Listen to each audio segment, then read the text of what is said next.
This is Dave, and this is my pool. I live in Bellingham, Washington.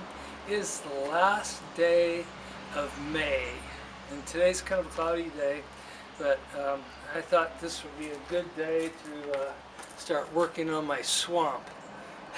Call it the swamp.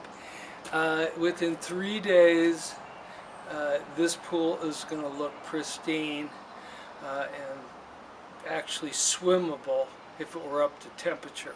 And we'll go over temperature later. Today, right now, I wanted to explain what I'm doing. Today I'm removing my pool cover. This is just a standard solar cover.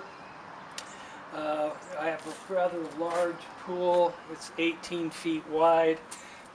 Most of these tripod arrangements for standard pool covers on here you buy from, like swim.com or whoever. They're just crappy. You're just going to have to probably do what I did and make your own. To give you a little history on this pool, it was built in about 1983. It's a plaster pool. It's 9 foot deep. It's 38 feet long. 18 feet wide. It's 9 foot deep in the deep end, about 3.5 feet down the shallow over here. When I moved in, all these tiles in the pool weren't in very good shape at all. The pool itself, they didn't take care of the chemicals, and the plaster was getting eaten. About 5 years ago, I drained the pool and had gotten the price for having it replastered. It was over $20,000, and what I chose to do, instead of spending $20,000, I went over to Harbor Freight and bought a 5-inch angle grinder and a diamond tip grinder blade for it, and I went over the entire inside of the pool, taking off a couple of millimeters of where all the green from overuse of algicide. I will tell you, algicide is not the way to go unless you're just desperate. Usually there's a problem if you're having to use algicide. Your chlorine is the way to go. Is put lots and lots of shock in the pool and filter like crazy, and make sure you don't have any debris in the pool, and it will come clean. When you put algicide in the pool, it will start, it's on a plaster pool, it will start turning it green because the plaster will absorb the copper, especially if your chemicals are a little out of balance. Your pH, it'll start attaching to it. If you're going to remediate your pool and get in there, it's a big job. It took me most of the summer to deal with this. I had some places where I actually had to dig out right down to the gunite and then figure my own mix, because it's very difficult to get pure white quartz material for plaster. I had to improvise and use different stuff that I came up with at, the local Lowe's and Home Depot, that type of thing. But it can be done. Like I said, it's just a matter of how much energy you're willing to put into it.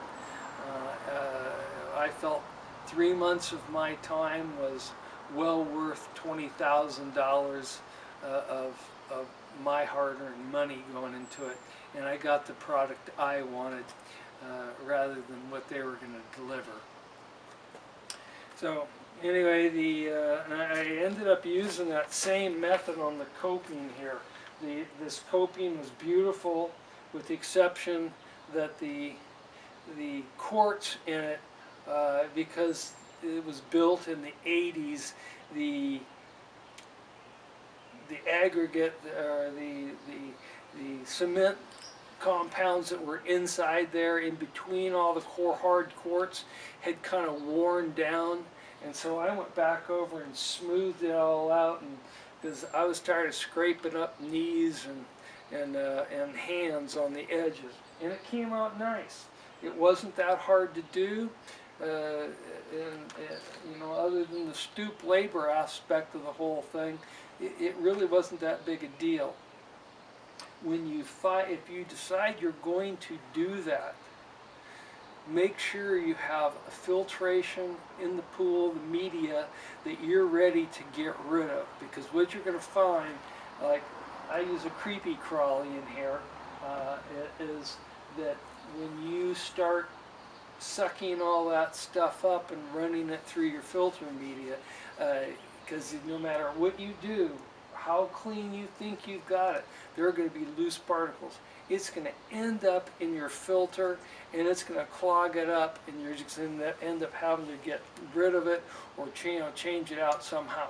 But today, I'm going to give you some examples and understand how this pool reacts during the winter, and what do I do to allow me to bring it back to life in the spring. So one of the things I found that's really excellent for removing leaves is a standard steelhead / salmon net. You can attach this to your long pole that you normally use to sweep or brush the pool, and you can dig down in there and get it. Now, the other thing that's really important, I like to keep my pool covered, keeps a lot of materials from going into the pool. During the winter months, you're going to get leaves and pine needles and all this other crap on top. And so what I usually do is I use the broom for sweeping the sides of the pools, and I push it all in piles. And again, we're back to this. You spray it out of the pool and dump it into your wheelbarrow and get rid of it. You don't want that stuff in there. The other word of caution, pine cones. If you're new to this, the pine cones are a disaster when you get them into your plumbing. And if you have a 2.5 inch or 3 inch a suction line, you'll probably be okay. But on this pool, even at 2 inch, it can be a problem. I've had to get in there and rotor them out. And trust me, it's a little stressful when they're buried under concrete, and if it's totally just can't dislodge it, have to think about tearing up your whole concrete. So my suggestion is try to avoid contact with them when you're vacuuming the pool out, and saving yourself a lot of grief. Most of the rest of the stuff, with the exception of the super large maple leaves we get around here, they're pretty well go right through and get trapped in the first filtration, your trap, it's your pump. So again, get yourself one of these, because it's really a lifesaver, and I've tried all kinds of methods. And most of them are very cumbersome and time-consuming.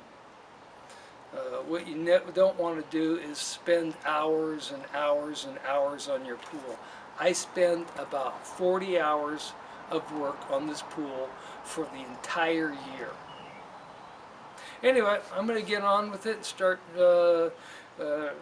removing some more of the material out of the pool and starting to get it ready. And I will be updating you throughout this process.